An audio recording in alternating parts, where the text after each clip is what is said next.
Hello everyone, welcome to my channel. My name is Yuta and recently I've fallen into the rabbit hole of custom keyboards and I am loving it. One of the keyboards I decided to pick up recently was the Space80 Apollo. I got this as an extra a couple weeks ago, which was June 30th, 2022, and managed to snag an A-stock Robocop gray wing keyless board and also an extra hot swap PCB. This would be my first high-end board, and in total with shipping to the US it cost me about 560 USD for the whole kit. That doesn't include switches and keycaps. In this video, I'll be doing a bit of a review of the Space80 and also rebuilding it in a couple configurations to find out what my favorite config is. Without any further ado, let's get right into the video.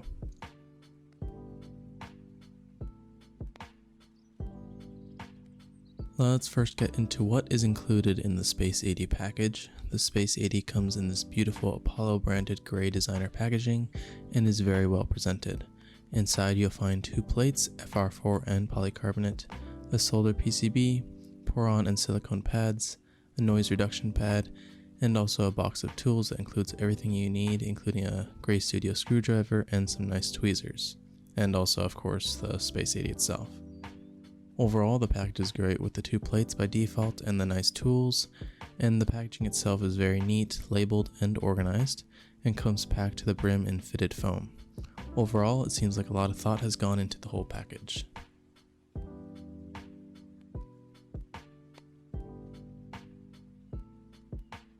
As for the case itself, the anodization and finish is great, and as this is an A-stock board, I found no visible scratches. Although the B-stock for the extras seem to be in great condition as well.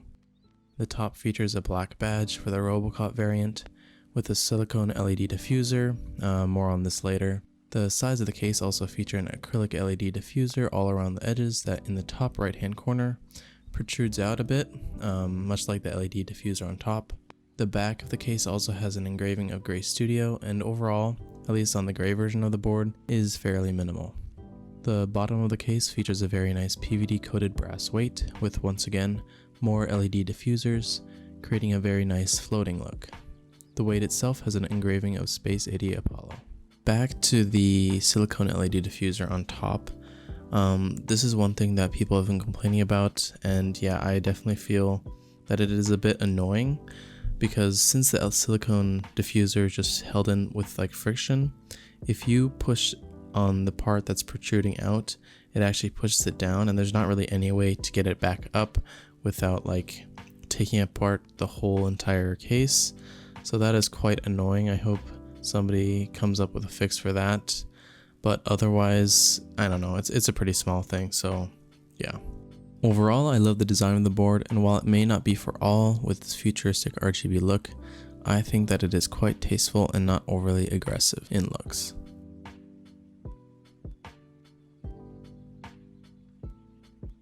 Now on to the build. I originally was going to record my whole build process and commentate over that, but after some recording hiccups I decided to just do this instead. When I originally built the board, I had built it with FR4 plate with a gray silicone plate pad, lubed and polished Cobalt switches, and GMK Hallyu, which was just a temporary keycap set I had laying around. I also tape modded it with one layer of blue painter's tape.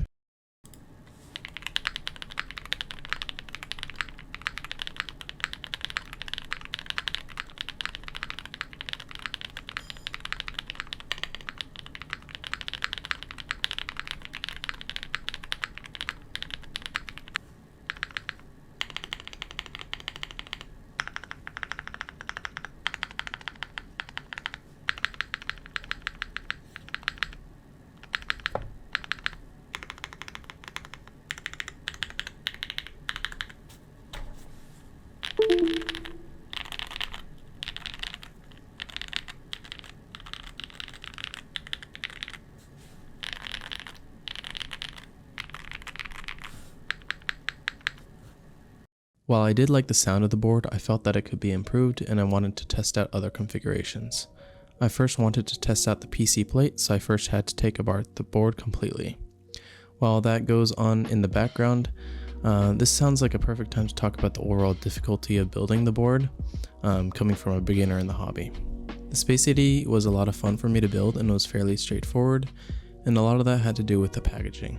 The packaging is all labeled and it is really easy to understand what is what, unlike some kits which sort of throw everything at you and expect you to know where it goes. The board is also just a simple gasket mount 2-piece board, and while some parts of the process are tedious as with any board, it isn't particularly difficult. Now back to the build. Speaking of tedious though, getting the foam and the pad to line up to mount the switches took longer than I want to admit, but once I got that out of the way, I mounted all the switches and put the keycaps back on.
Here's what the build with the foam and polycarbonate plate sounds like.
For me, this config was probably my least favorite of the bunch, even though it was the most flexy. It may have been the switch plus plate configuration, but the PC plate seemed to make the board sound a bit more thin, and that wasn't really for me. Pay in mind though, the config wasn't tape modded, and the original was tape modded with one layer of painter's tape. On to the next config. This time I'll just skip straight to the finished build.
For this configuration, I went back to the FR4 because I wanted maximum clack in this build, and as FR4 complements long pole switches pretty well.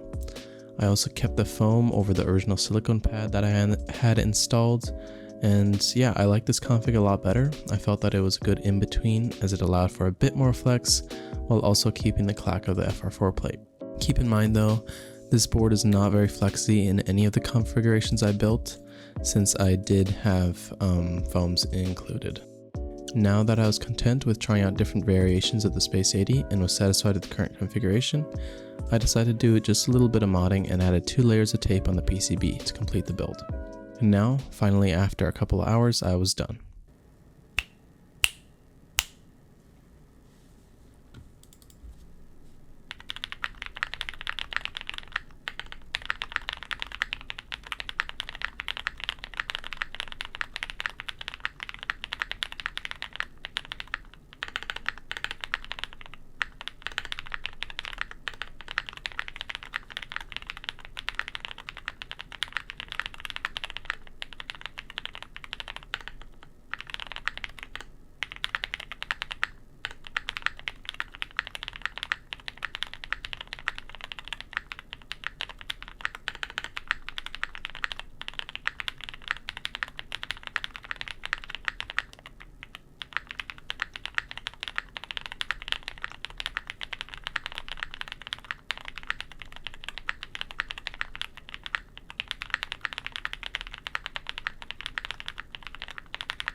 Now in conclusion, would I recommend you pick up this board if it comes in another round or for aftermarket prices? My answer is yes. This board is fantastic and sounds great in many configurations. It's pretty easy to build, is fairly priced, and also comes in many different colors to fit a plethora of setups. But of course, this is pretty much all subjective, and some people may hate the board and some people may love it. In the end, it all depends on you. If you think that it's worth it, then it is, and I'm sure that it will be a great addition to your collection. Anyways, that's pretty much it for me. If you have any questions, make sure to leave them down below.